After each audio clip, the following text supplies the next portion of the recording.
une cordiale bienvenue à notre 4e étude biblique dans la série « Jésus notre formateur ».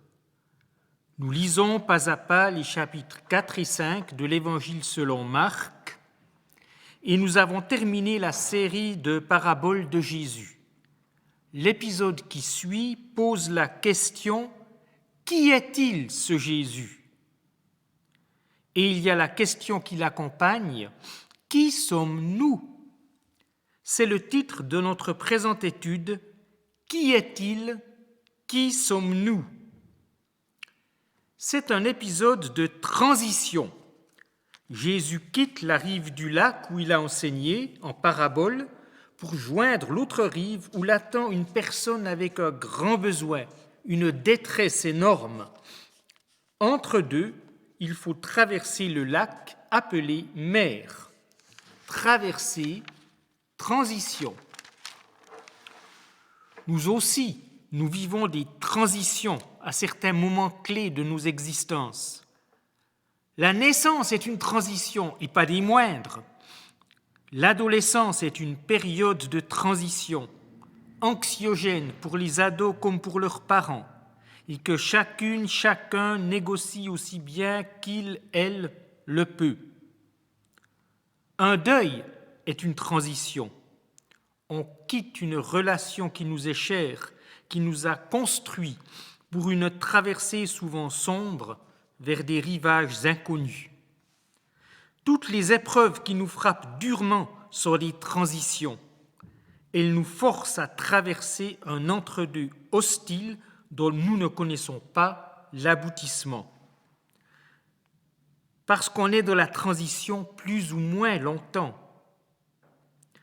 Ce que nous vivons, toute notre société, avec la pandémie de Covid, est une transition. On a un souvenir du monde d'avant, on s'imagine le monde d'après, on glose dessus sans vraiment savoir ce qu'on dit, avouons-le. On est dans cet entre-deux qui se prolonge. Lisons donc ce récit de traversée dans l'Évangile selon Marc, chapitre 4, versets 35 à 41. Et Jésus de leur dire, ce même jour, le soir venu, passons sur l'autre rive. Et ils laissent la foule et prennent Jésus avec eux. Il se trouvait justement dans le bateau, et il y avait d'autres bateaux avec lui. Et survient un grand tourbillon de vent, et les vagues se jetaient contre le bateau au point que déjà le bateau se remplissait. Et lui était là, à la poupe, la tête sur le coussin, à dormir. Et ils le réveillent et lui disent « Maître, cela ne te fait rien que nous sommes en perdition ?» Et une fois réveillé, il parla sèchement au vent et dit à la mer « Tais-toi, ferme-la !»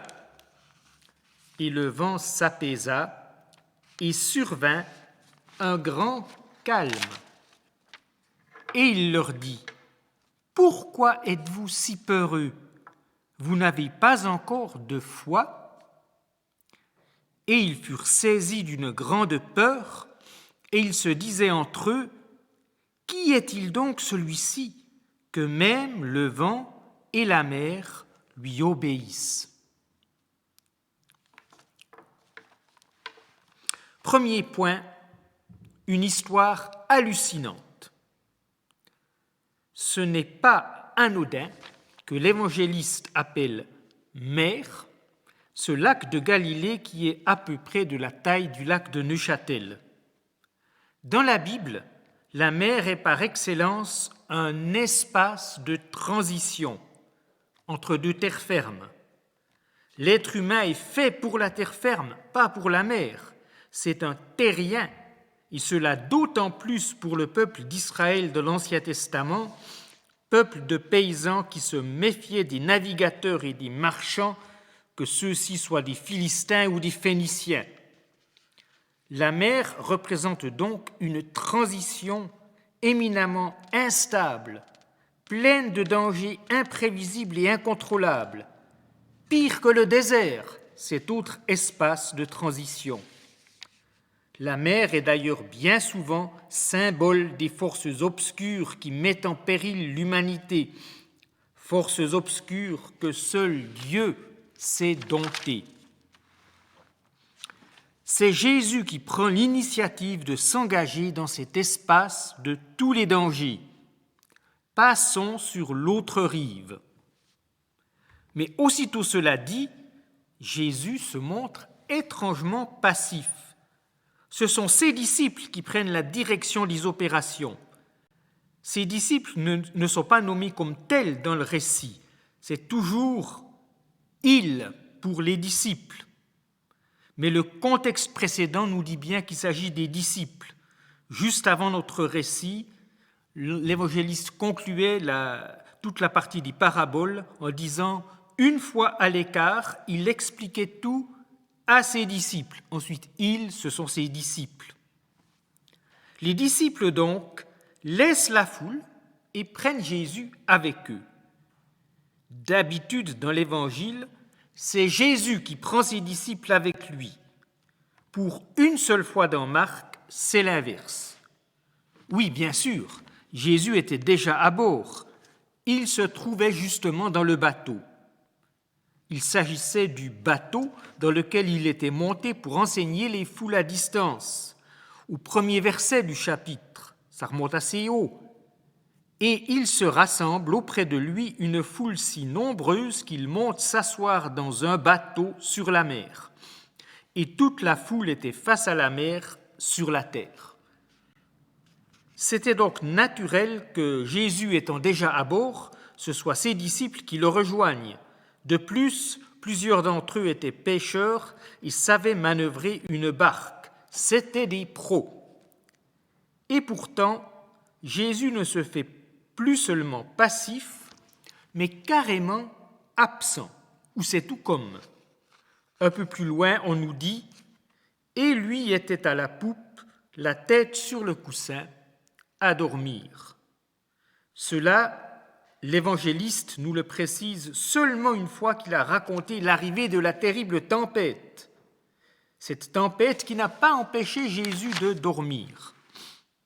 Oui, Jésus était pleinement humain, donc il avait ses limites physiques.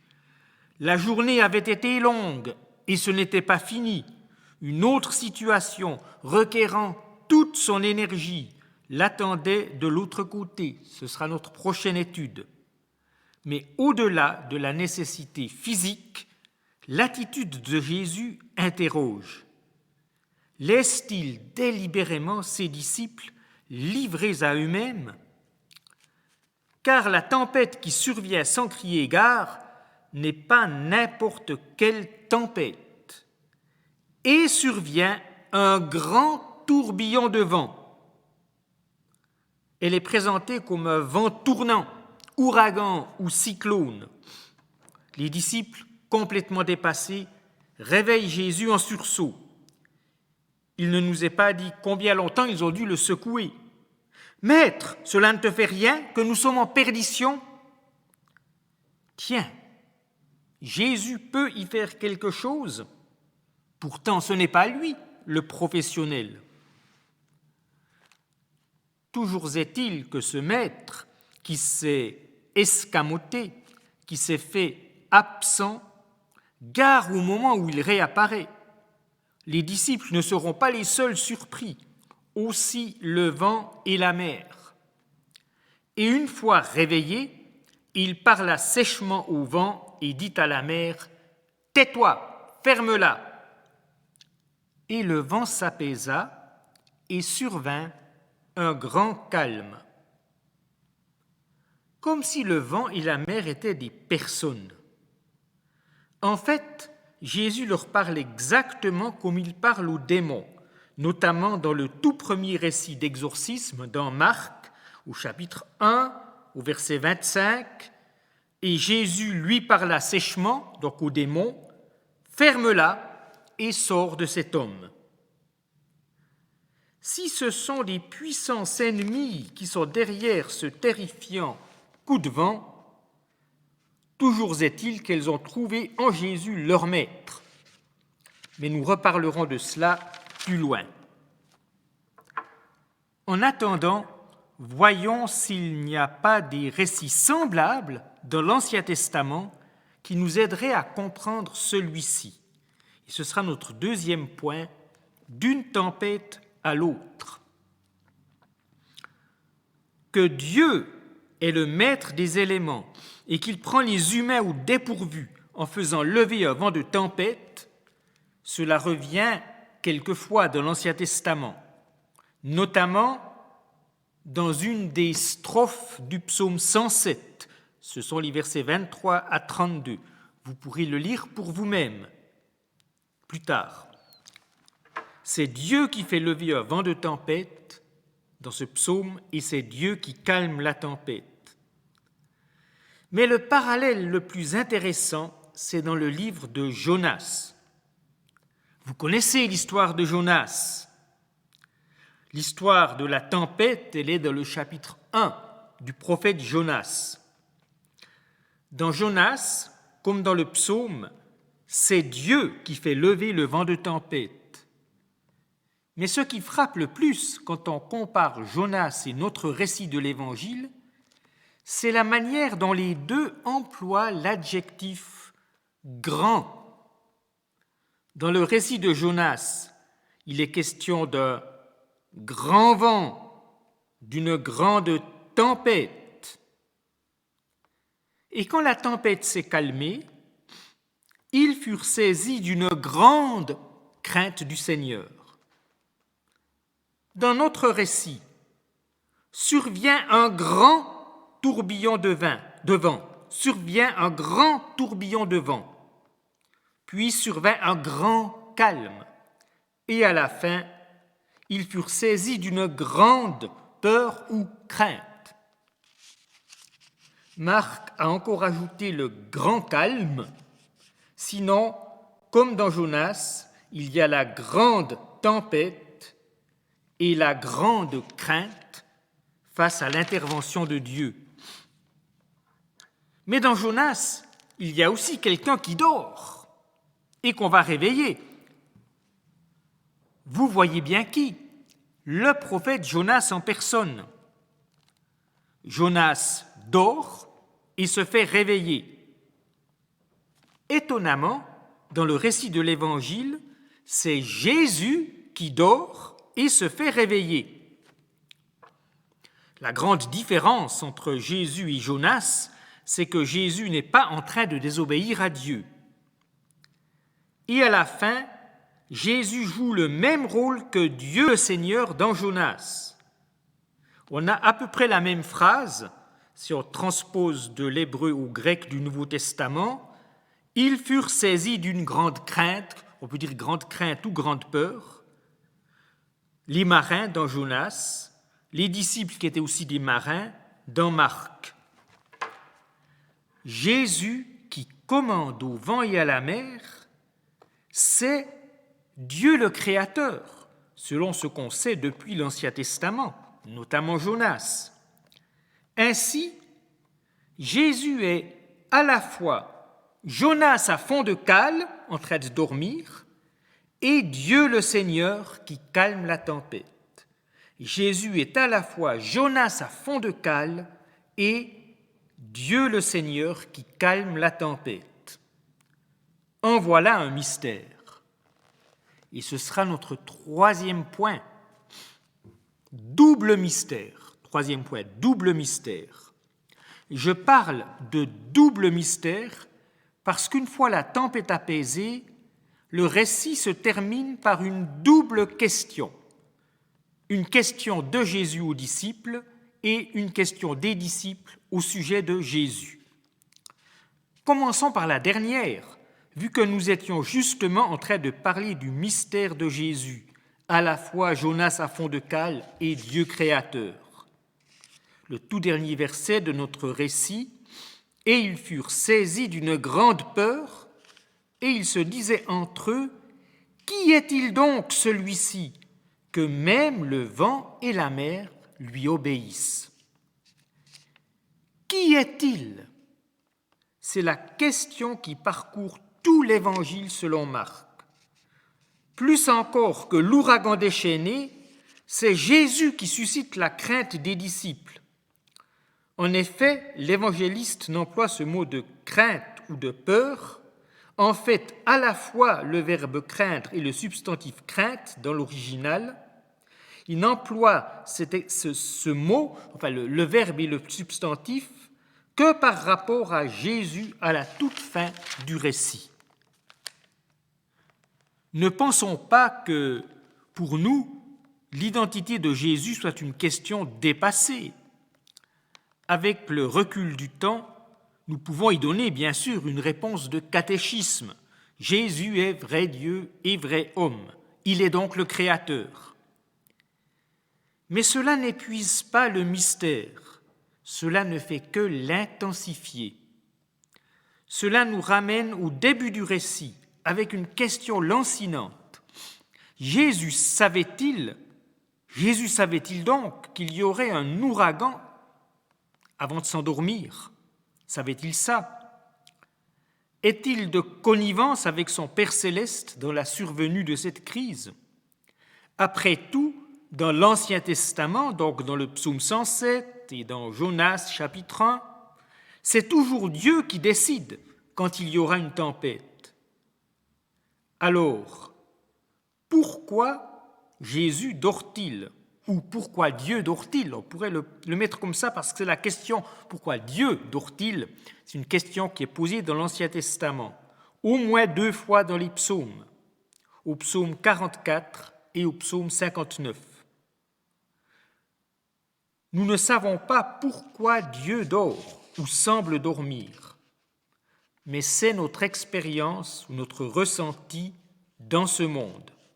Le sentiment d'une absence de Jésus fait aussi partie de notre expérience après son ascension. Et les puissances hostiles, le vent et la mer qui sont représentés comme des démons. 2 éléments peuvent nous guider. D'une part, les puissances n'interviennent jamais sans que le Dieu de Jésus-Christ le permette. Et surtout, c'est lui qui met fin au déploiement de leur puissance, de sorte que c'est sa grandeur qu'il s'agit de contempler, pas celle des puissances diaboliques. Cette grandeur divine est redoutable parce qu'elle nous dépasse infiniment, mais c'est la grandeur de son amour. C'est son amour qui a créé cet univers si déconcertant et qui mène sa destinée et notre destinée vers son accomplissement final dans la communion parfaite. Mais si Jésus nous pose question, lui nous questionne aussi. Au verset 40, et il leur dit « Pourquoi êtes-vous si peureux? Vous n'avez pas encore de foi ?» Pourquoi êtes-vous si peureux? C'est rude. C'est comme si on demandait à un alpiniste en train de dérocher « Pourquoi es-tu si peureux ?» Mais essayons de voir les choses d'un autre point de vue, par l'autre bout, à partir de la personne de Jésus. Qui est-il celui-ci, ce Jésus? Au vu de la personne de Jésus, au vu de sa puissance et de son amour, toute peur, même la plus justifiée, est dérisoire. Jésus est en train de secouer les disciples, après qu'ils ont été secoués par la tempête, pour qu'ils se posent la question de la foi. En fait, Jésus n'affirme pas qu'ils ont la foi et il ne le nie pas non plus. Il leur renvoie la question, comme on renvoie une balle de ping-pong. N'avez-vous pas encore de foi? La foi est un don de Dieu, mais dans notre vie au quotidien, elle est clignotante. Foi et doute alternent. Foi en Jésus et oubli de Jésus alternent. C'est notre mystère d'êtres humains. Cela reste un mystère, même une fois que Jésus a pris en main notre vie pour faire de nous ses disciples. Mais le mystère de Jésus-Christ est le plus grand. Qui est celui-ci ? Ce mystère de Jésus se vit toujours à nouveau dans les expériences de la vie, dans nos transitions. Et là aussi, le mystère de notre foi ou de notre manque de foi est aussi à son plus vif. Une fois arrivé sur l'autre rive, une nouvelle facette de sa puissance et de son amour nous apparaît. Cela ne met pas fin aux questions, mais fait de notre questionnement un émerveillement. Amen.